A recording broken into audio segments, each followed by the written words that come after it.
Maybe I can start very quickly by looking at the religious aspect of mathematics. I think I already explained that this part, that mathematics derives from mathesis, which means learning or arousal of the soul to make it recollect its eternal knowledge from past lives. So we can look at Plato's Meno, and if you look at Meno, I will just search for the occurrence of the soul. Fourth occurrence of soul. So we have soul. So let's look at second, third. Soul of man is immortal and eternal. Right? That's what he's saying, this passage. This is after the story of Socrates and the slave boy. It is discussed here. And so this one is what I want. This one, soul then as being immortal. Oh, thank you so much. And having been born again many times, and having seen all things that exist, whether in this world or in the world, has knowledge of them all. And so she is able to call to remembrance all that she ever knew. The soul is eternal. It has gone through several cycles. It has acquired knowledge in its previous life, and that knowledge is what is aroused by mathematics. So all learning is recollection. Mathesis is learning, and all learning is recollection of the knowledge in the previous lives, and this is not Hinduism, this is Plato. All right, this is Plato, Plato's Meno, and this is a famous story of Socrates and the slave boy, which is discussed in great detail here. How does the slave boy, in this book Euclid and Jesus, how does the slave boy have an innate knowledge of mathematics? And he says that innate knowledge is proof that he learnt it in a previous life. Since he was not taught in this life, he must have learnt it in a previous life. This is the argument that Socrates gives, and at the end of that, he claims to have proved the existence of the soul. Right? So this is the argument, and so this is the idea that mathematics was connected with soul. It was a method of going to the blessed life, as Proclus would say. And of course, yes, it was what you call a pagan concept, or a Hindu concept, or an Egyptian concept, or a Neoplatonic concept. It was a non-Christian concept. Why? Early Christianity had the same notion of soul. But then, as I have argued in my book, as I have explained in my book, not argued, that this notion of soul was cursed by the church. Curse on Cyclic Time, chapter 2 in that book. But this was the belief till then, that the eternal truths of math arouse the eternal soul. And this superstition that math has, although the soul was cursed, just pronounced its big curse on that notion of soul, on the related notion of time, still it persisted with the belief that math has eternal truths. Because if there are eternal laws, there must be a language of eternal truths in which to write those eternal laws, and that language is mathematics. That was the belief. Equations of physics are all written in terms of mathematics. And this is what Aquinas said. God rules the world with eternal laws of nature. I can give you all the references in Summa Theologica. I have them with me right now, and it's written in the language of mathematics. And this in turn led to the belief, superstition, that mathematics is exact. That's not the case in Ganit. Okay? So anyway, let me quickly conclude this part, that what do you do? It captures the mind and makes change difficult. One way to capture the mind is to tell hundreds of stories. It's not one story. Tycho Brahe did this, Kepler did that, Greeks did this, Archimedes did that, Euclid did this, Pythagoras did that. All false. Nobody believes that they can all be false, collectively false. So the idea is that you build a huge pit, negative knowledge, as is what I call it, so that the person can never come out of it. Anything you say contradicts one of those stories. So there's a big resistance to any new idea. So they're teaching you to be insular, and stories play a very important part in that being insular. And if you look at the knowledge of the colonized, it's always stories which they never checked. You ask, did you check Euclid? Did you check Pythagoras? Did you check Tycho Brahe? Do you know how his instruments work? Did you check what Kepler did? Did you check what he wrote? And so on. No. Stories. Big stories. Did you check what Galileo did? Did you check why Galileo's book was cleared by the censor the first time, and so on? No. Stories. There was this war between Galileo and church and so on. So that's what happens. So this happens, there is ignorance and there is negative knowledge, and you are not able to do anything because you say, what can we do? हमको तो नहीं आता. किसको आता है? Minister को आता है? उसको भी नहीं आता है, या नहीं है ना? तो ब्यूरोक्रेट को आता है, उसको भी नहीं आता है, फिर किसको आता है? आप बिलीव करते हैं कि मैथमेटिक्स के प्रोफेसर को आता है, नहीं आता है. Most of them don't know mathematics, and they don't know, they are able to repeat something. The moment you go outside, I am trying to have a conference in which I am inviting formal mathematicians. All the top formal mathematicians in the country, from TIFR, etc. They are all refusing to come. Say, come and debate, tell me I am talking nonsense. They know they are talking nonsense. Otherwise, why should they not come? What is the harm? You know, people I have known for 40 years, they refuse to come and talk publicly. They say all sorts of other things. Okay. So anyway, you can't do that, and this is what the church wants to make you do. You are ignorant, you don't know what is happening, and that makes you important. But the issue concerns your children, your grandchildren, everybody else. And so you have to fight it out. It's not good enough to say you are ignorant. Even if you are ignorant, you can ask questions. Okay? Although we are taught not to ask questions in school, taught not to ask questions in IIT. I asked a question, all the students, अरे आपने insult कर दिया teacher को, question पूछा. That is why I went for that one class, otherwise I wouldn't have gone for that one class. They insisted that you should come. So be critical. And the whole idea is that superstitions disappear if you are skeptical and ask for primary evidence. See, this is what I am asking NCERT. NCERT says we have no primary evidence. They are not able to give primary evidence. All right? They say this is written in a Western text, you believe it. Why do you want evidence? So this is a grievance, official grievance against NCERT. There's a previous grievance, it's unable to supply, and you can look at it. It is unable to supply evidence for Euclid. It says it is written in a book, believe it. Why should I believe it? It's written in a Western book, foreign book, you believe it. So I say, I don't believe it, give me primary evidence. They have no primary evidence. And I have a prize, as you know, I announced this prize 10 years ago, that 2 lakh prize for primary evidence about Euclid. The leading Western historian of Greek mathematics admitted as far back as 2002 that there is no evidence for Euclid. So why do we still stick to it? Because that story is needed in order to interpret the book as providing axiomatic proofs or proofs based on reasoning without facts, which is not the case if you read the book. People say, अरे क्या फर्क पड़ता है वो था कि नहीं, किताब है ना. अरे किताब है लेकिन आपने किताब पढ़ी नहीं. You read the book on the basis of the myth. That's what Bertrand Russell did. He said Euclid made mistakes. He found that there are no proofs. His intention था, अरे mythical person है, how do you know his intention? So it was not his intention at all. It was written by somebody else with a different intention. They were not errors. So anyway, so we should ask for a public review.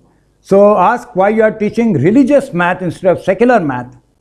Ask for a public review of colonial education. Why is that not happening? That's the problem. And I think that if you can change at least one thing, that will be very important. Doesn't matter if you can't change everything. Change at least one thing. Like Dr. Mann is sitting here, he tried to change it. He changed it in his university, SGT University, introduced this course on calculus without limits as part of its thing, and that I think is a big step. So being able to do that, at least one thing, that will have repercussions later on.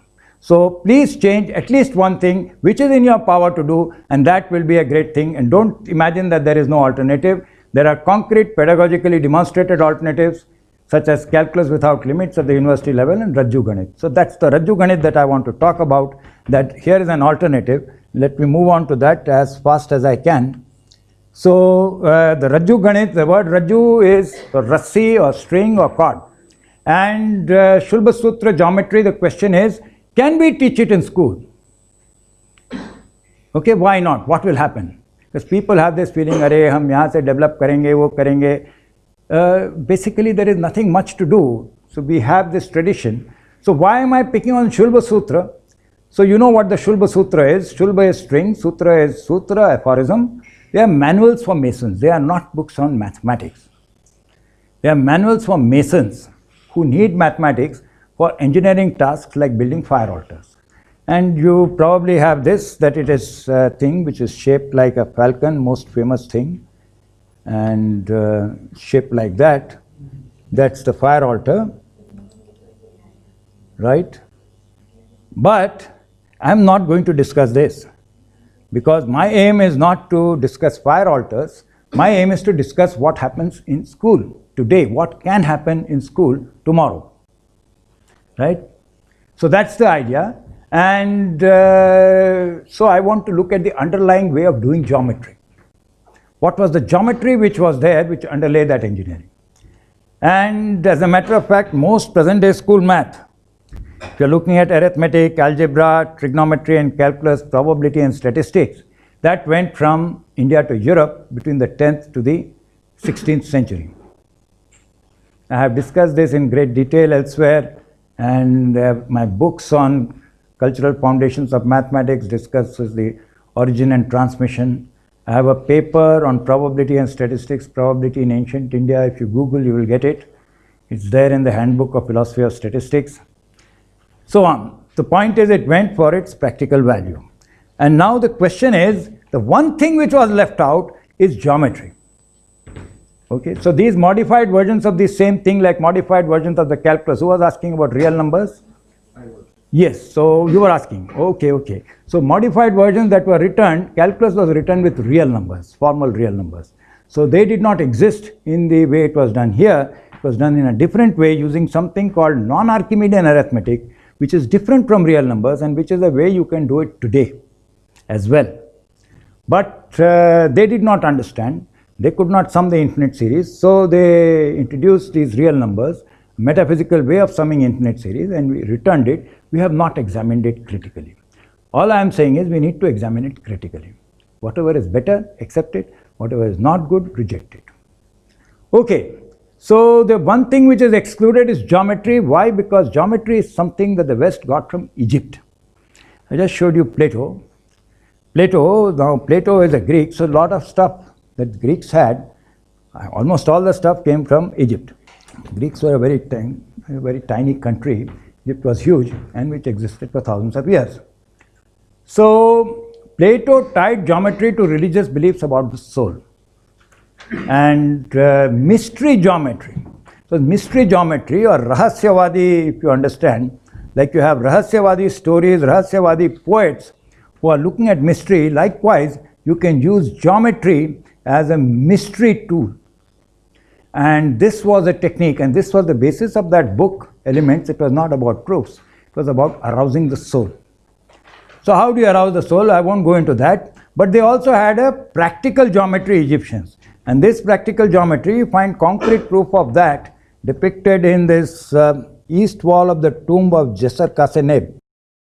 So that's the illustration. And as you can see here, there are these people carrying a rope.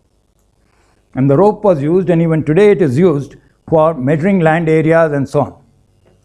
And the West is very contemptuous of that what the non-West did was to do land surveying, not geometry. What is real geometry? It's about eternal soul and so on and so forth. No, I think we want to do it for land surveying and things like that, simple practical tasks which are important, and that's why we ought to be teaching geometry and not some sordid church theories built around Plato.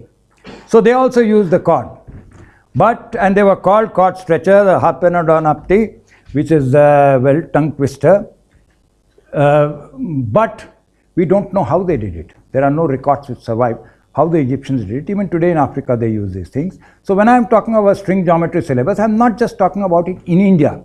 I am going to talk about it in Africa in January.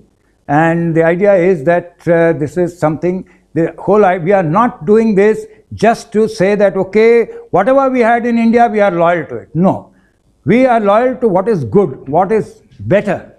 And we are saying that this should be done because it is better. And it happens to be part of our tradition, but it should be accepted by everybody. That's what you are saying. You are not saying that it should be only for Indians, it should be for the whole world. Because it is better, not because if you say it is Indian, then why should Africans accept it? If you say it is better, the whole world can accept it. So that's the argument. All right? And the only surviving documents for it are in the Shulba Sutra. So you often hear about it in the context. So we also always hear about it. India got the Pythagorean theorem first. And Harshvardhan made a statement in 2015. India gave the Pythagorean theorem to the West. So this is the news item. Pythagorean theorem, actually an Indian discovery. All right, he was the science minister. He's still the science minister. All right, you must have heard of this controversy, all of you? Yeah. So just to remind you about it, this was a statement that was made. And his point was that you find a statement similar to the Pythagorean theorem in the Shulba Sutra. That is true. You find it in Bodhayan 1.12, Apastam 1.14, Katyayana 2.7. You find it in several places. That is true. Second point was that the Shulba Sutras have been dated by some people to minus 800 CE. All right, so he says this date is before Pythagoras, whose date is supposed to be minus 500 CE. I don't know that he existed, but this is the date. All right, this is a supposed date. I am not claiming that he existed. So therefore, Pythagoras must have got it from India. Now that's not correct, but anyway, let us see what was the reaction. So many people contested it, including Prabir Purkayast. He wrote an article. He is a CPM ideologue, thinker, and he wrote on Mumbo Jumbo as Science in the Science Congress. So this is the article here. Now I'm just showing you the article. I'll summarize it because there isn't so much time. So he said that Pythagorean triples, right? 3, 4, 5. So 3 square plus 4 square, 9 plus 16 equal to 25, which is 5 square, right? So 3, 4, 5 is the Pythagorean triple, and they are also found in Iraq and Egypt. You will find them in the Rhind Papyrus, which is very ancient, far, maybe even 1,000 years before the Shulba Sutra. You find this. But there is no general statement. General statement you find in the Shulba Sutra. All right. So what is Purkayast's point? His point was that Pythagoras had a proof. All right. So it doesn't matter if you were chronologically earlier, he did something different, something which is important. Now this idea of mixing philosophy with history, the philosophy of mathematics which says proof is important, and you mix it with history and say therefore Pythagoras should be given credit irrespective of the chronology. This was his argument. But the point I make is that the colonized mind is stuffed with stories. He said Pythagoras had a proof. Where is Pythagoras? Where is his proof? What was his proof? Nobody knows. So that's the problem. Okay, but this is also the stand taken by Prabir Purkayast said, let's ignore, but the 9th standard text makes exactly the same statement. And now because it's an educational text, it goes to millions of people and they are forced to read it. It's not that you put something on the internet. They are forced to read it, they have to give an exam and they have to clear it. So this is what it says, that whatever Indians did or Egyptians did or Maya did or Babylonian did was practical. But in civilizations like Greece, the emphasis was on the reasoning. It doesn't say which reason, why it works. And they were interested in establishing the truth using deductive reasoning or deductive proof. This is from NCERT 9th standard math. Now the question is it true? So several myths, because this is the whole idea of colonial education, teach stories, stories, stories. Indians didn't have proof. Find hundreds of people, historians of mathematics using that. That's completely false. That Indians didn't have proof. I pointed this out in my paper long ago. This is 2001, and you can get this paper online. This was in Hawaii conference 2000 at the turn of the millennium. Very old. And it is known in other ways, but this particular proof I discovered myself in the Yukti Bhasha, right? So it was from the Yukti Bhasha. All right, so there was a proof. Let me show you what that proof is. Okay, what is that proof? So you get some idea. So this is the proof. First of all, you are talking about rectangles, but anyway, think this is the right angle triangle. And you have one square based on one side. And this is the shorter side. You have another square, shorter square based on the other side. You place these two squares one on top of the other. All right? And then you measure out the shorter side and cut it from here. And this you rotate like that to get it that triangle here. And you rotate this like that. And then you will get a square on the bigger side.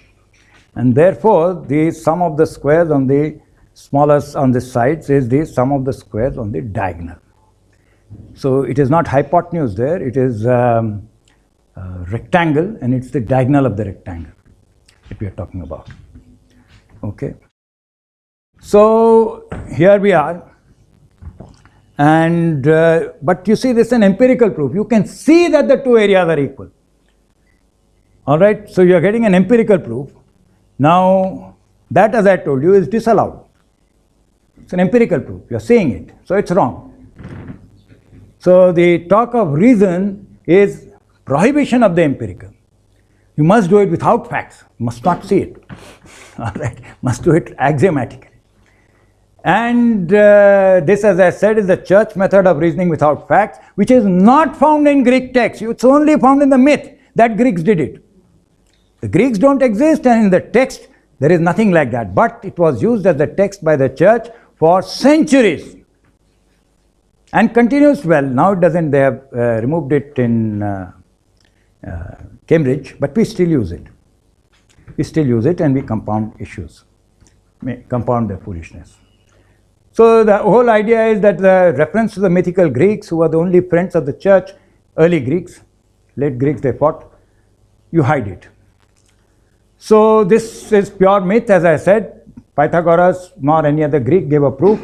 No evidence for Pythagoras, or no evidence for what proof he gave, and no evidence for their existence. All complete, falsehood piled on falsehood piled on falsehood till the mind staggers. You think something must be true. That's why you get deceived. Nothing is true. It's all false. Okay, the myth is false, the text, the way you interpret the text is false, and so on. So you saw Bertrand Russell got deceived. He saw that the proofs are not formal proofs, they are erroneous as formal proofs, but he said that was Euclid's intention. He made an error. That was not Euclid's intention. Why did he believe that? So the point is that the church hegemonized the Western mind, and it made it believe all sorts of silly things. Not the kind of silly things we talk about, spacecraft, rockets and so on, but plausible silly things. Okay, there is a subtle distinction. They were plausible stories. हो सकता है कोई था, Euclid था, कोई Pythagoras था, कुछ दिया उसने. And you should ask, why is Pythagoras the supposed head of a religious cult of Pythagoreans? Pythagoreans existed. So why is he interested in geometry? Why is he interested in giving proofs of the kind which the church finds very convenient, so convenient that it uses as a text? So that's the skepticism that needs to be developed. But we did not do it, they did not do it, and they taught us also to believe in these silly myths without examining them. How is it that they survived for so long, 70 years after independence? And we boast we did not change one single sentence of the text, did not apply. What a great achievement this is. No need for controversy. So anyway, this is how the indoctrination is done. 63 times Euclid is repeated. 32 times Pythagorean theorem is repeated. Sorry about the typos. So, and what I'm sorry if I'm saying that billion idiots believe this without proof, because you go on reciting, go on reciting, go on reciting. Child doesn't ask. If you do it at the level of a child, child follows it. Doesn't ask for proof. You tell him about bhoot, pret, anything, he'll believe. But when the story changes, then he will ask a question. Arey, I heard the story like this. Now I have another story to support it. Now I have a third story to support it. Now I have a fourth story to support it. Endless chain of stories. No facts anywhere. Okay. So there are no deductive proofs in the elements. I already said that. I explained that. I don't need to go over it in detail. I'll just say that Greeks did not use axiomatic reasoning. They did not give any axiomatic proofs. There are no proofs in the book, irrespective of whether Euclid or Pythagoras existed. The book does not have, but the church taught this myth, as a result of which Cambridge University made a fool of itself by going by the myth and not by the text. So you see, you don't see what is there. You imagine that something is there, then it is not there. So no axioms, axioms and proofs. First proposition is empirical, fourth proposition is empirical, and needed for the Pythagorean theorem, so the entire proof is empirical. As is the Indian proof. The claim that Pythagoras gave a proof or some special kind of proof is false.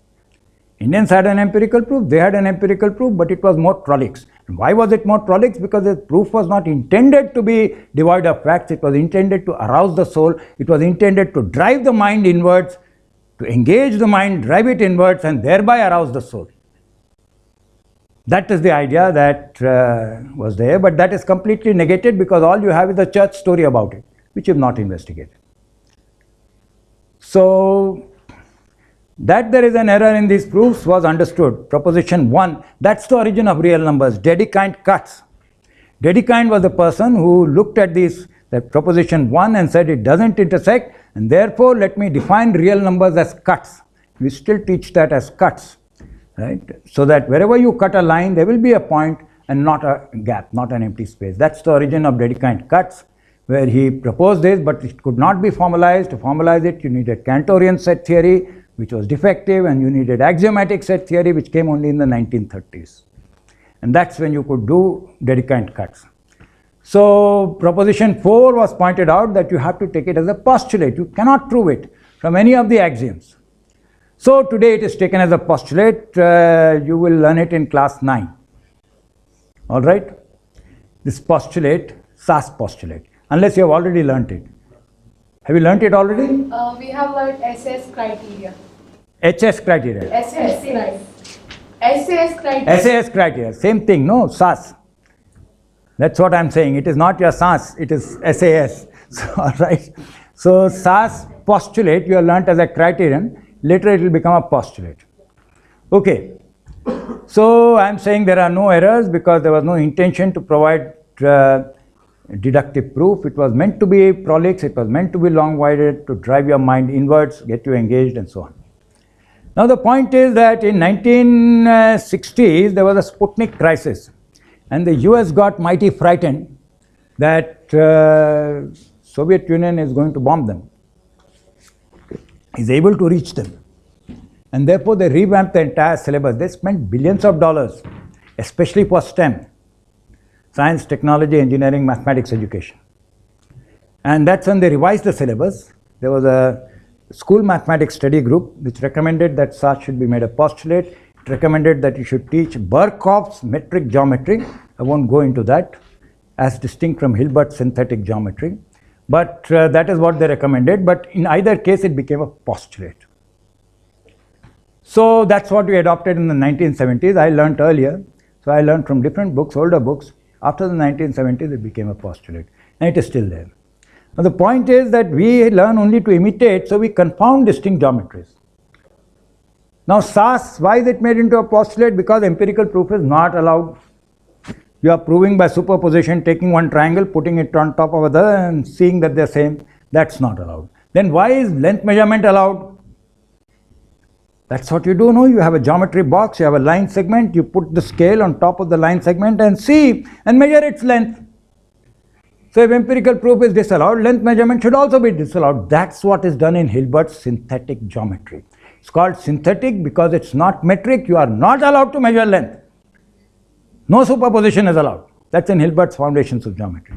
But as I said, we use something else. But the point is, you are doing both things. You are disallowing SAS as a theorem, making it a postulate because empirical process is not allowed, but at the same time measuring length empirically. Make up your mind what you want to do.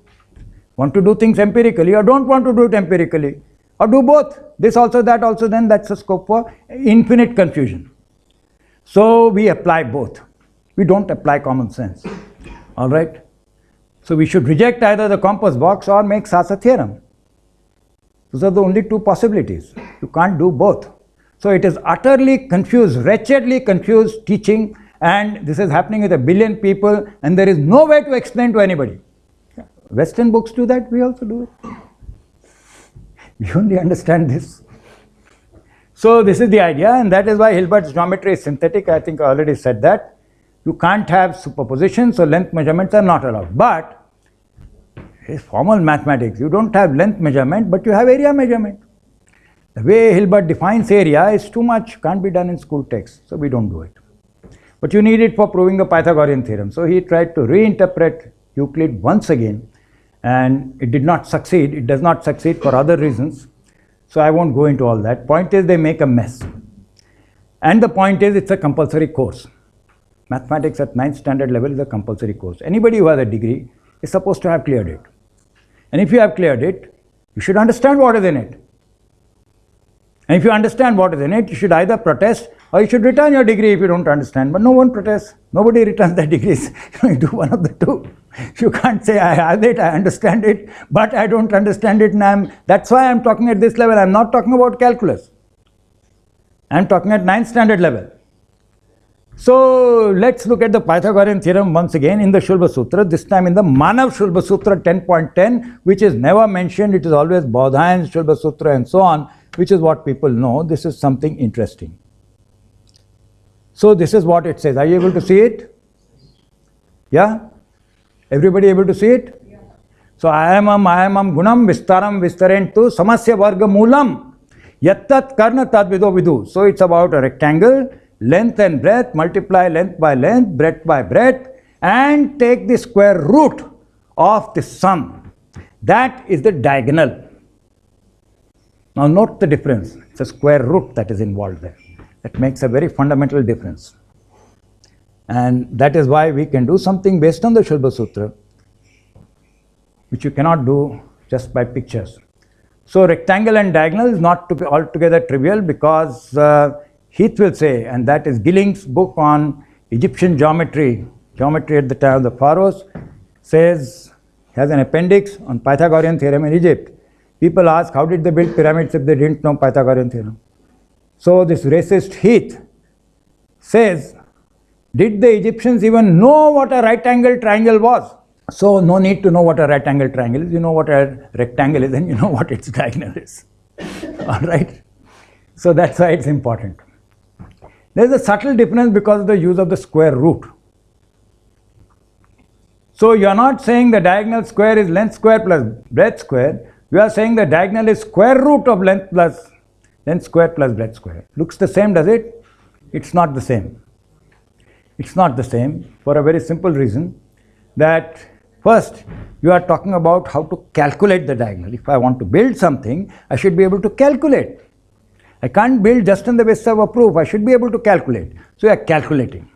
And this calculation is not available because there is no method for square root extraction available there. It's available perhaps in the Rhind Papyrus. Rhind Papyrus talks of square roots. It's available in Iraq. It's available in India. We talk of square roots. But it is not available in the West because it becomes available only after algorithms go from India. You tell me how you will calculate the square root of 2 in Roman numerals. You can't do it. All right, there is no way to do it. Second thing is that there is inexactitude. This is very important because it's not eternal knowledge, it is fallible knowledge, it is temporal knowledge, if you like. It's inexactitude. If you take L equal to B equal to 1, you get square root of 2. Now square root of 2, the problem is if you take the square root algorithm and apply it, it goes on endlessly, it will not stop. So if it doesn't stop, what do? You cannot get an exact value for square root of 2. You can only get an inexact value. All right? So the Shulba Sutra accepts that square root of 2 is inexact, and here is the shlok for that. I'll just look at this is the determination of square root of 2 according to the Shulba Sutra, but I want to focus only on the last word, sa vishesha, that is sa avshesh, with an avshesh, with a remainder. It is inexact. They're giving a value of square root of 2 which is inexact. And accepting that inexactitude, Aryabhat, when he will give a value of pi, he will say asanna, near value, not exact value. So accept inexactitude, because any calculation you do, today you do any calculation on a computer, it will always be inexact, right? So it is only a superstition that math is eternal truth which led to the religious belief that math is exact. And that created a lot of problem, that created a lot of metaphysics, because if you take an infinite series, like the infinite series for square root of 2, what is its exact sum? You don't know. You can know its sum precisely to 5 places, decimal, 10, 100, million, billion, trillion, zillion, but never exact. So that's the problem. And that's where that exactitude you have to bring in a metaphysics of infinity. Now, Pythagorean theorem, is it exact anywhere in the world? Anywhere. So Bhaskar one will tell you if you apply it to the earth, earth is curved, how can it be exact? And if you say, people say, no, you go in space, but space-time also is curved. How is it exact? It's never exact. It can be true to a degree of approximation, but it's never exact. It's a wrong belief, it's a superstition. It's not true anywhere in the real world. It is true exactly only in a fantasy world. Alright, so let me come to Rajju Ganit. Rajju is the word for rope, and I call it Rajju Ganit, not Shulba Sutra, because Shulba Sutras are manuals for masons. Rajju Ganit was part of the syllabus. Unfortunately, some people confuse. Once I was in Berlin long back, and somebody said Raju was part of the ancient Indian mathematical syllabus. So I have a big problem with that. It is not Raju, it is Rajju. Rajju is Rassi, and that was part of the syllabus, and therefore I am trying to talk of that and not just the Shulba Sutra, which are manuals for masons. Okay, so what we should do instead of the hodgepodge that we are teaching, nonsense geometry that we teach about invisible points and this and that, we should revert to teaching this. Now, why should we teach Rajju Ganit particularly? Why not something else? First thing is great conceptual clarity. If you accept the empirical, there are points that you see, that's how you do geometry, you make dots which you can see, and then you join them with a line which you can see, and then you measure that line which you can see. So you can do all that, provided you unabashedly accept the empirical, which is what is done here, because you are doing it for practical purposes. I want to survey some field, I want to calculate its area. Second thing, we are not measuring things on one principle, empirical okay for measurement, but not okay for proof. So we are not doing that. So stretched chord defines a straight line. I will say it's not exactly straight, it is maybe a little bit zigzag, no problem. You accept inexactitude. Okay? It's a question of the context. What do you want to do? If you are trying to measure a field and I make it so zigzag that it covers my neighbor's field, that's not all right. Okay? So, but a little bit of inexactitude you have to tolerate in life. What do? You go to a grocer's shop, exactly 1 kilo I want. It should not be, a nanogram more or a nanogram less. He can't measure a nanogram. Not possible. Okay, so that's the idea of zeroism. Zeroism term is from Shunyavad, and I don't use the word Shunyavad anymore because there's a big issue about Nagarjuna. The moment you say Shunyavad, then you get into questions of what Nagarjuna said, did he say this, did he say that. Now, I'm not getting into debates about that because the whole idea is not to rely on text, we are talking about practical knowledge. So, zeroism is an acceptance of inexactitude. Alright, and that's how the non-Archimedean arithmetic works. You have infinities and infinitesimals. You neglect infinitesimals instead of claiming there are limits which are exact in real numbers. Alright, there also you use zeroism. So we saw that the thing is a chop, angle is a chop, and you are measuring the relative length of a curved arc relative to the radius of the circle or relative to the circumference in degrees. And if you join the arc to the ends of the arc, to the center of the circle, you will get back your straight line definition, right? This is a circular arc, this is the chop, and you are joining it there. That is what gives you the two straight line notion of angle. And as a matter of fact, if you are, you write an angle, you draw that little arc here. That arc is the angle, relative length. It's not the two straight lines. That's why you drew it. That's the practice, but you've forgotten. And the measure of a degree has to do with astronomy. Stars turn by degrees. So in 360 degrees, you get back to the original approximately. You use 360. Not 365. Okay, now what have we gained? We gained several things. First of all, you can have angles which are greater than 360 degrees. If you're measuring the length of an arc, you can go round and round and round as many times as it wants. Two straight line definition, not possible. It can also be negative. Why do you want negative? If you're looking at the stars, you're looking at, for example, retrograde motion of Mars. So you have to talk of that retrograde motion in terms of negative angles. There are many concepts, many situations where you need it. Then, so negative angles I've talked about. Larger angles than 360 degrees. Radian measure. Most people who learn with a protractor, they learn to measure an angle with a protractor. That's a procedure that you learn. If you talk of radian, they get confused. What is this radian? Here it comes out very naturally. You use the radius of the circle as 1 unit. That's a radian. Then you measure the length in those units, it's a radian. But they get confused because they are accustomed to using the protractor. You have defined an angle using a protractor, which is wrong. It's just some tool to measure it. Angle is the relative length of the arc. And it cannot be measured with the instruments in a compass box, so you have to junk the compass box. All right? And you may need to have instruments which are not there, because if I want to measure a field which has boundaries which are not all right, which are irregular, I need a string. I cannot do it with the instruments in a compass box. Anyway, I can't draw big circles. If I want to draw a D in a football field, I need a rope and not the instruments in a compass box. And all those instruments are irrelevant. Set squares, ever use set squares? Divider, now here you have class 7 students. Divider, what do you use it to poke your friend? Yeah, there's no other use for the divider that I know of. All right, so we have blind imitation, that is the param dharma of the colonized mind. All right, so the instruments are not used, but they are always included in the compass box. Why? You never ask. So the practical advantage is also, well, let me show you maybe the content. I can't cover the whole content, which I can't show. It's here, right here. Same thing. Let us put this off. There is a table of contents which explains how to do that. So here is the table of contents. So much of the things that I have talked about, invisible points, it starts from there, as you can see. And story of Euclid, etc. Greeks used empirical proofs and so on. All these things I have done. Critique of formal math, which I have already covered.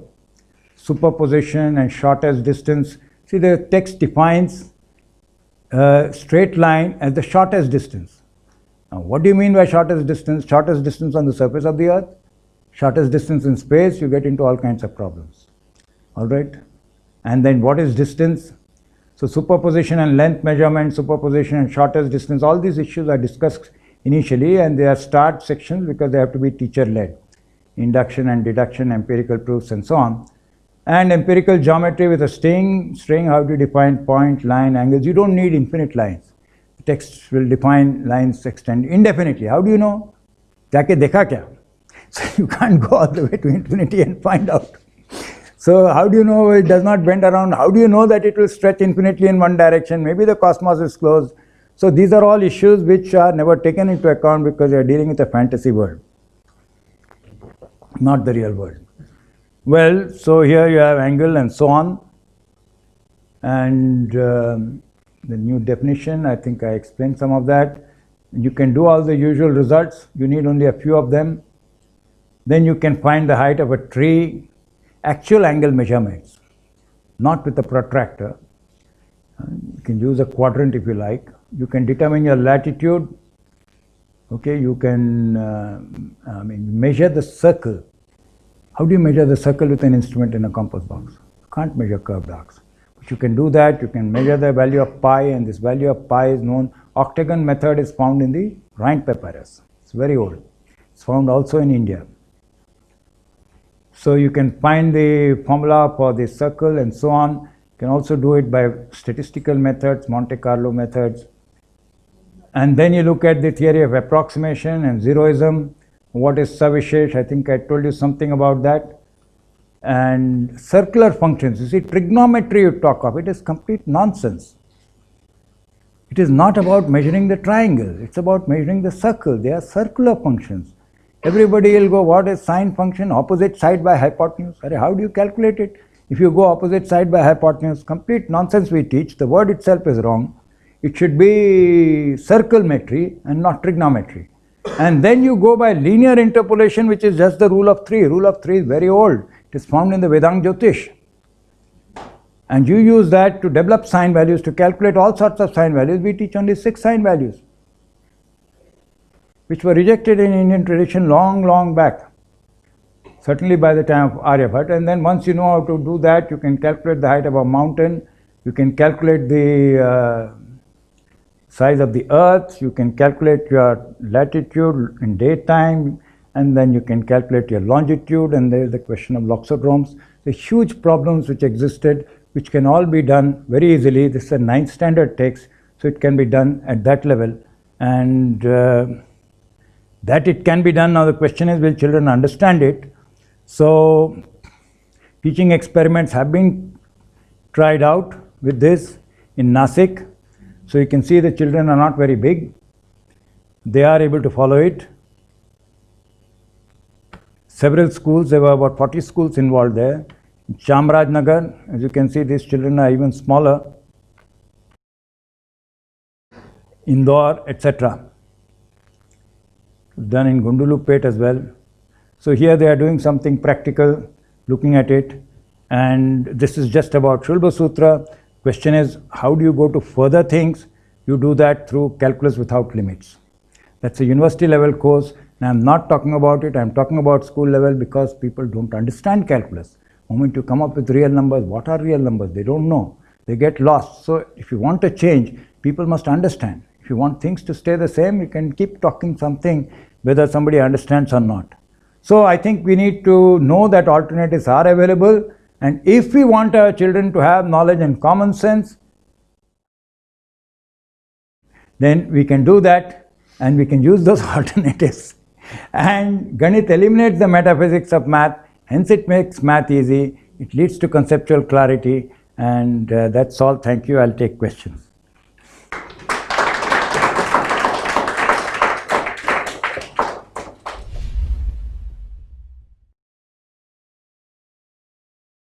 It is related to both the talks that we have seen. Yeah. So, since we have been following the colonial system, so is it that we have sort of created a whole race of illogical mathematics teachers? And how can we actually correct the course of this now? That's very difficult to correct, because you see, that's the problem. We have created a race of illogical, well, not race, that is not the correct term. We have created a breed, if you like, of illogical math teachers, and unreasonable, because they are not willing to discuss these things publicly, because they tend to have vested interests. You see, if you discuss it and find that what we have been doing is wrong, it requires a lot of retraining, and it is problematic. Somebody is doing a PhD, somebody is doing this, or you have invested in a PhD, then you say, okay, what I did was junk. It's not easy to accept that. So that is true, but I think that in the interest of the future generation, you have to make those sacrifices. And all that I am asking from mathematicians is, please come and join a public debate. I'll pay for your fare, I'll pay for your boarding and lodging and everything. Just come and tell me that I am talking nonsense, or that what you are teaching in the college, in Delhi University, real numbers and so on, I am saying that is superstition. Come and defend it. And they are not willing to do that. Completely unwilling to do that. Now, how do you define that? So that's the problem of colonization, that the mind is captured, and then you don't even want to engage in public debate. See, we had a tradition of Shastra. Okay, if I'm wrong, I'll accept what you're saying. I'm open. So why don't they have the same attitude? Let's not talk of ancient mathematics. Again, I'm saying that. Let's talk of current mathematics, and let's talk of how there is value today. So when we do the course on Calculus Without Limits, we don't do it on the basis that it's ancient, it is ours, we are loyal to it, and therefore we do it. We do it on the basis that it gives you better practical value today. I just showed. You ask somebody to measure the size of the earth, you think a school child can do it? I'm teaching that in 9th standard. You ask somebody to determine your latitude in daytime, you think a school child can do it? I'm teaching that. Alright, so there are a whole lot of things like this. You ask them to determine the height of a mountain or tree, they don't know. They don't even know how to measure those angles. They have no instruments. So I'm teaching all that, so there is practical value. Now I'm teaching this at the level of school. But when you go to a higher level, when you go to, let us say, an engineering college, everything can be done with Calculus Without Limits. The students there were so happy.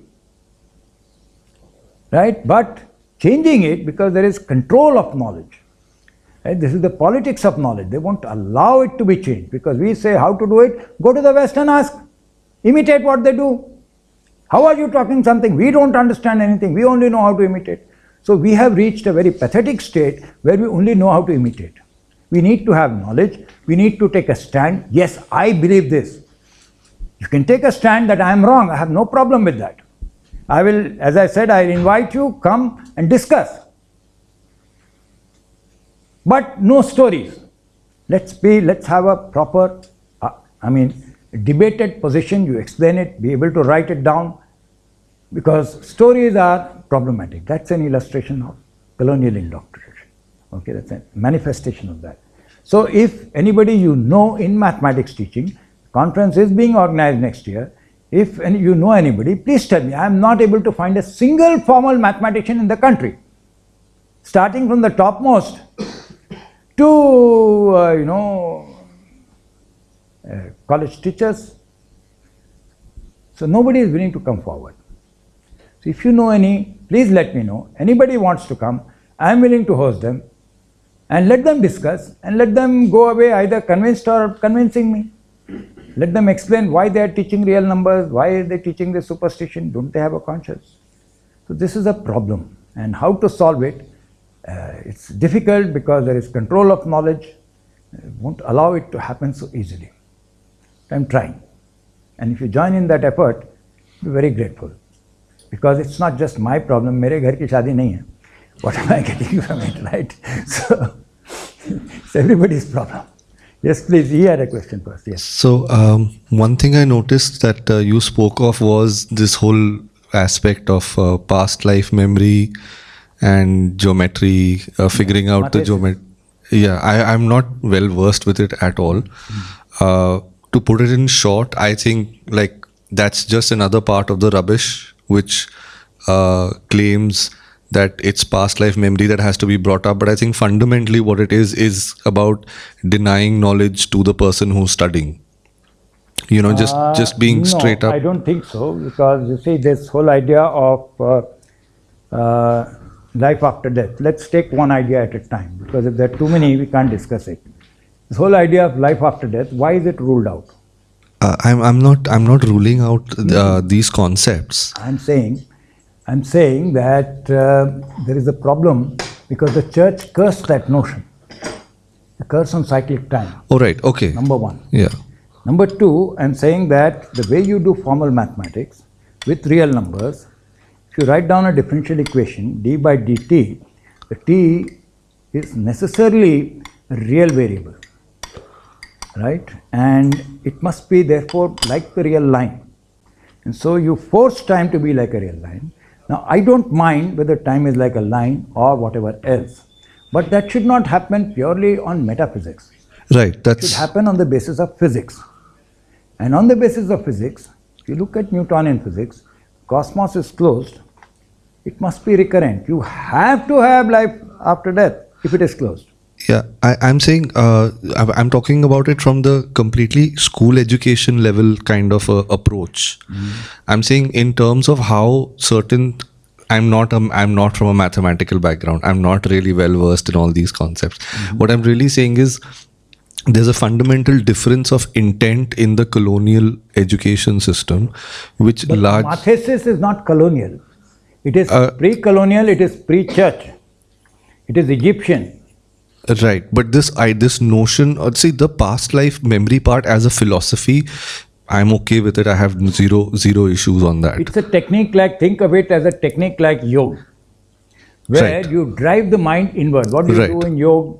You meditate. It's not about doing and doing something on TV. But fundamentally in school, what we are primarily concerned with, what is our yardstick, is बच्चे के कितने number आए. No, that's wrong. I know that's wrong. But what I'm trying to say is that as far as what we get in Ganit, which is a practical aspect from what I understand, versus when we are putting in this metaphysical concept into the lack of clarity which is there in the maths that we are studying. Yeah. I'm saying that is where the child goes through most of the issues. I'm talking purely from the perspective of a child trying to learn geometry and all these things. How does the child learn? Child cannot learn except by imitation. What is a invisible point? Child doesn't know. Repeats. Exactly. Repeats. So repeats, and then as you say, there is a compulsion, you must get marks. Right. And to get marks, you must repeat. Right. So you get accustomed to believing nonsense. Correct. And That's you think that is what knowledge is about, being obedient and repeating no matter how nonsensical a thing. Like teaching a dog to fetch a stick. It yeah. has no practical value for the dog. Right. Right? It has practical value for you. Huh. So that's what I'm saying. So the idea of giving knowledge clearly to whoever is actually studying it is another notion, I think, which we have forgotten. Just giving clear-cut, straight-up knowledge which is practically usable. Yeah. And that is what our main concern is. We'll go into metaphysics later. As an education system or as the basis of whatever this part is. Yeah. Like, this is all very new stuff to me. Yeah. So I'm really talking out of my league over here. So, but what I'm really trying to say is that, for as far as practical understanding is concerned, that you can take a concept and you can play with it in 50 ways, which means that you understand it. That is the primary stage that we need to go through. And then we can talk about dots which exist or don't exist and, get into the... So that's my concern. I mean, my main concern is that... Raju Ganit, is there anything wrong that you see in it? I haven't gone through it. Okay, so that is what I'm advocating. That's that exactly you what I'm do saying. Practical stuff. Yeah. And don't get into things like invisible points right at that level. Now, that is done in the present system, not accidentally, but mischievously. Exactly. In order to make you believe or make you recite things which have no basis whatsoever. And then by recitation, you start believing. Yeah, and the claim which validates that so that claim you're saying is something which existed prior to the church coming in, the metaphysical part. Right. No, Mathesis part is long gone. Right. So you see, that comes in only when you are talking of aesthetics in math. So Right. most people will say, formal mathematicians, you are not discussing aesthetics. Right. Now my answer to that, which I have put in EPW 2009, is that if mathematics is about aesthetics, why do a mass of people hate it? Because Plato put music and mathematics together. They hate it because they find it ugly. Right. And now you say, no, music they all listen to. You see, any child, Right. look at them, they'll be listening to music. And don't you listen to music? They're not taught music. They Right. listen to it. They Right. find it attractive. But they are taught mathematics, they find it repulsive. And then you say there is aesthetic value. But that aesthetic value, nobody knows, only the expert knows. Now, expert has vested interest, he's getting a job, he's getting a salary, he's getting a livelihood. Why should I believe that claim of aesthetics? And if you believe, don't do mathematics for science, get your funds from the culture department. It doesn't have as Right. money as it has as the science departments have. Science departments have got 100 times more money. And also, can I just request for a little summary of what the concept of time is for Ganit and maths, or is there a difference? There is no relation of the concept of time for Ganit. It is just that through formal math, you are forced into a particular concept of time the moment you do calculus. Okay. Because calculus makes sense only with real numbers, and real numbers are defined only in formal mathematics.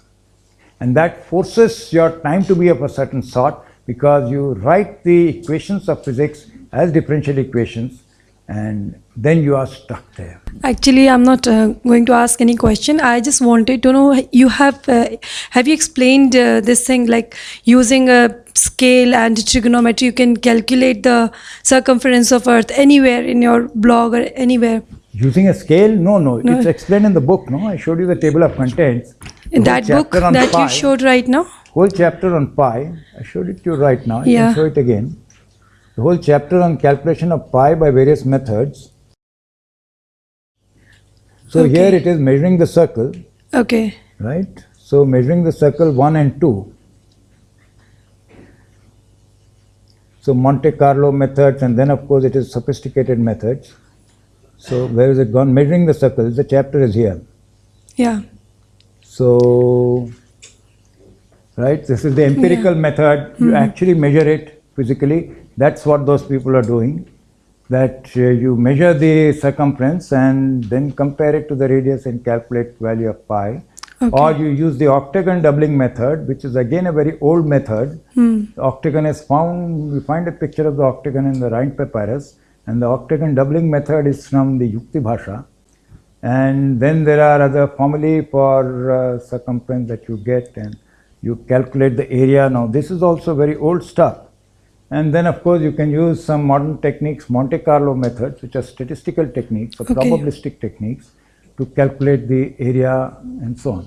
And because you have high-speed computers, you can carry out these things. So there's a program on Monte Carlo methods there. And that's one. And then of course there is a measurement of the circle here through the circular functions, so-called trigonometric functions, which you do. And then you calculate using ultimately the arctangent. And so how do you take the arctangent? If you see here, how to calculate Okay. arctan and pi. So there is an appendix on that. This is the ultimate way you can do in school. And what about It's also there in my book, Cultural Foundations of Mathematics. okay? And what about this calculus without limits? Where can we find Calculus without limits, there is no textbook yet. it? Okay. But there are certain courses and there are some technical lectures that are put up for the faculty.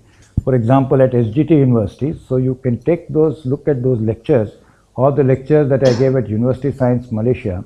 So there are 5 lectures which are online. This was way back 10 years ago, and the course was first conducted there. Okay.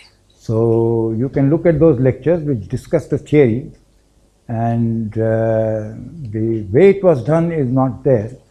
But you But can have it here. actually, when we explain this thing to the students for the first time, when You we are have to run introducing, a course, they cannot understand it in one day. not only that, when we are introducing the concept of limits to a student, when this They do not understand. they you do cannot not introduce understand the at all. concept. It is very You difficult. They cannot have to introduce the cram concept. actually. You cannot introduce the concept because to define a limit, you have to first define real numbers. Yes. And you cannot define real numbers. First of all, it is analysis, no longer calculus. If you are teaching in a college, you are teaching calculus, not analysis. Secondly, even if you define real numbers, you don't do the whole story, you don't go into set theory. Because you need to have set theory to be able to do real numbers. So it is difficult, and they don't understand, and I understand that problem. And then the point is, at the end of the day, they learn nothing, because when you come across a discontinuity, ultimately you say that discontinuous function can be differentiated using, say, Schwartz theory, which most people don't know. Somebody in IIT BHU was giving a lecture. He walked out saying differentiable discontinuous function can be differentiated. He's been teaching for 20 years that it cannot be. But he doesn't understand formal mathematics. This can also happen, that can also happen. So at university level calculus, you can't differentiate, but if you go to a higher level, of course you can. And he didn't understand that. So there are lots of misconceptions. Actually, not convinced with the concepts. Actually, we have also learned, and I'm actually trying to teach those things which I'm not convinced with. You can't do it. It is impossible because you don't teach real numbers. All those fat calculus texts will mention real numbers, but they will never do real numbers. And you can't do it, it is counterproductive, it is worthless. You do it in advanced course. I used to teach courses on analysis, I used to teach real numbers for a long time, and you can't do it with students. They find it very difficult, even at the master's level. So I understand your problem, and that should be an additional reason why you should say that don't teach these stupid courses, because they are not teachable, just as this is not teachable.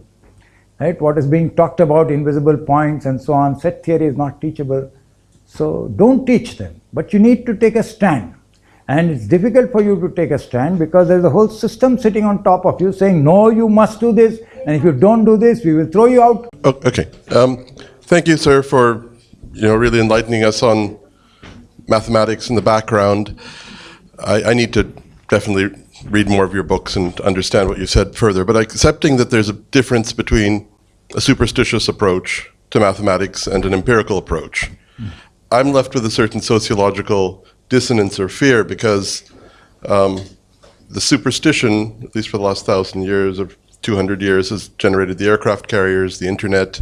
And I apologize for this question, but Okay, the AI, etc. Okay, I got your question. Thank you. The question is a very common question. It works. What works, as I said, practical values from calculation. What works is normal mathematics. If I am calculating a rocket trajectory, I'll do it on a computer. NASA will do it on a computer. Our ISRO will do it on a computer. And that is always an inexact calculation. So what works is normal mathematics. Here you have a layer of metaphysics on top of it. And that has no practical value. That is redundant. What is being done is that layer is being thrown out. It is not going to damage anything. On the contrary, as demonstrated in SGT University, for example, please take a look at the question paper that I set and ask any student from any college to do it. I challenge you. It enhances value because you make math easy. It enhances practical value. For example, ballistics with resistance. All right, ballistics with resistance, they don't do it. I learnt, you throw a javelin at an angle of 45 degrees, completely wrong. So, but you learn all this stuff because you simplify too much, or that the time period of a simple pendulum is t equal to 2 pi root over L by G, completely wrong. And to the contrary, if you are teaching mathematics for science and people perform that experiment and they find it is wrong, they should be able to calculate the right answer. You don't give them the tools, you say, we have only these tools. So that it enhances practical value, does not diminish it. And for that matter, and therefore trying Ganit in artificial intelligence. All right, so don't say that I know it, this is a very old, there's a question asked by my students long back. You are saying all this, it works. It's a question always asked. Now, I will also tell you another thing. The mathematics that was done, forget about Shulba Sutra. You said formal mathematics comes only in the 20th century.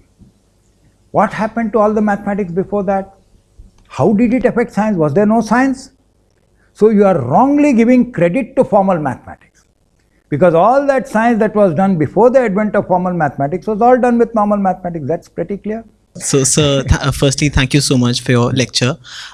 Just one small thing, from what I could understand, the point that you were trying to make was that the church propagated Western science, especially in colonized societies, to Western mathematics and science, to deride our ancient knowledge in our society.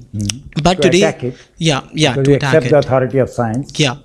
But today, if you look at the Western society itself, don't you think that people are being driven away from the church because of that very science? So even if they had a strategy in place, they have failed terribly, and like that has been somehow used as a tool against the church. I just want to know your perspective. This is a story. See, the church is flourishing. It is the biggest business in the world today. Look at how it is flourishing in Africa. If you say they are being driven away, just because Europeans don't go to the church doesn't mean they are not religious. They still watch Harry Potter. Why do they watch Harry Potter? All fantasy. Why do they watch all these magic films? All Batman, Superman, everything magic. Why? Is that science? So they are still doing that, and those are the kinds of films that the church finances. You do that, and there is a moral story there somewhere about doing this, doing that, following church norms. So don't believe that the people are being driven away. Yes, Europeans. Look at America. What is the population? The leadership is all decided by church goers. So Europe, some people have moved away from going to church. That doesn't mean that they are not religious. That doesn't mean they are not affected by church and so on. It is just a story. So please examine your premises more clearly. Are you saying that there is no religion in America? That it is politically unimportant? Are you saying it is not there in Africa? Are you saying it is not there in Bolivia, where they have burnt the indigenous flag and carrying such a big Bible, the new president? Are you saying the church has declined? Please look at the facts. Don't start with the story, because the whole function of narrative is to make you suspend facts, suspend your judgment.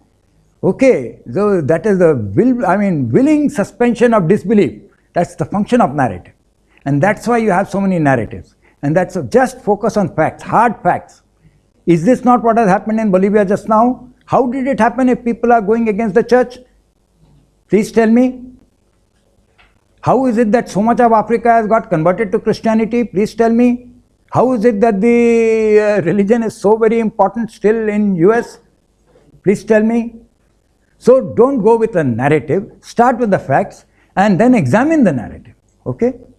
So you accept the authority of science. Now metaphysics, through metaphysics, you can push all sorts of beliefs into science, which you will believe. You don't understand Stephen Hawking, you think he's a great scientist. So if somebody says Stephen Hawking said this, you will believe it, won't you? At least all our newspaper fellows will believe it. If I say something to the contrary, they say, please get us proof. What do they mean by proof? Get us a certificate from the West. All right. So you are forced to submit to authority on the basis of that. Colonialism has globalized it. But globalization does not mean universality. So there are parts of the world where there is resistance. And particularly in South Africa, there is great resistance because church always promoted racism. There's a Bible defense of slavery right up to the point of emancipation. There was segregation, and even today the church is supporting apartheid in a certain way. So church supported that, and then this issue of whites versus blacks is very transparent there. Here we say, you know, our rich people are our people. वो तो चले गए. There they can very clearly see it is pratyaksh, and that has a powerful impact. And so they are burning the universities there, asking for decolonization of the university, which is not happening here. We say, हमको तो भाई नौकरी चाहिए, जलाना वलाना कुछ नहीं है, आप नौकरी दे दो, give us a package of lakh of rupees, we are happy. All right. And if you are in the West, you will say, give us a package of $100,000, we are happy, we don't want anything more. So this is the problem, that there is a bribe at one end and there is pressure at the other end, that you must pass through the system in order to get a job and so on. So it is not there. But that doesn't mean that whatever is happening is right, even if it has been globalized, right? So, like, this is true for the parts which have been colonized, right? So, what about the part of the globe which have never been colonized? What is that? Tell me. Let's say China. So, No. China had these opium wars and so on, and it was not colonized perhaps in exactly the sense that India was colonized, but it was colonized nonetheless. And the Chinese are, you see, they all the time wanting to learn English and this and that. But having said that, the fact is that they have managed to pick up all the technology.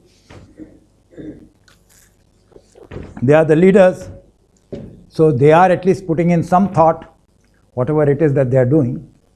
So it is not right to say they are not colonized. They are colonized. They have just gone ahead in that line, because we have not gone. We said you'll get science and technology. Where is our science and technology? We are lagging behind.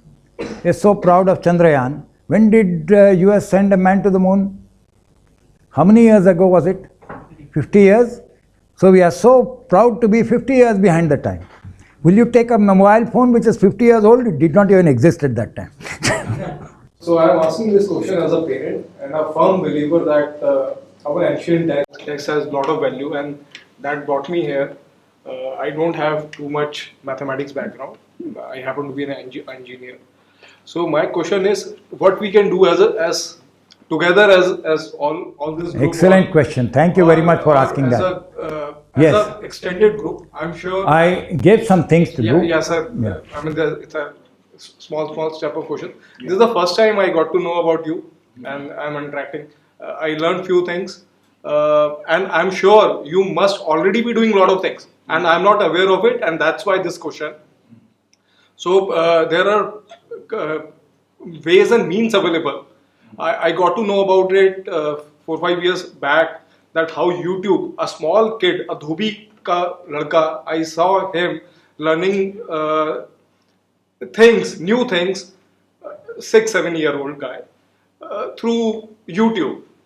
And it made me think that everything and anything is possible, because a person who is earning 4,000, 5,000, 6,000 and his son is learning new things through YouTube. So one request is like your value, the teaching which you are giving, Raju. How can we make them available on YouTube or some other places? I'm sure you might be doing. There is a list of 50 videos on my website. Whatever. So, but that is not the issue, because you have to understand that YouTube propaganda value is nothing compared to the propaganda value of the education system. All right, just 1 minute, I'll complete. The thing is that you have to modify the mainstream education system. That is what is most important, not merely saying that, all right, I can do this in my house, I can do this in my backyard, I can do this with a small group of people. So there are 50 videos here, they're all accessible on YouTube. All right, and there are a lot more. I have not put up everything. So take a look at this site. You can see this, right? ckraju.net/videos. Yeah, here they are. Let us abandon the thought of an alternative system. You have to fight within the current system. But don't imagine that the fight will be over in 5 minutes or even 5 years. Okay, so you have to fight within the system. And now, for example, I am fighting with NCERT. I showed you one. Okay, now why should I alone be fighting? Why shouldn't you also be fighting? Why shouldn't these two math teachers be fighting? Now, fighting with the NCERT is pretty safe. All you are saying is, please give us evidence for Euclid or remove that nonsense about Euclid in your school text. That's all we are saying. And NCERT is not giving evidence. NCERT says Euclid is mentioned in these Western books. Therefore, you must believe. We say primary evidence. They don't know what primary evidence is. I've even made a cartoon. Why do you need evidence? We go by a committee.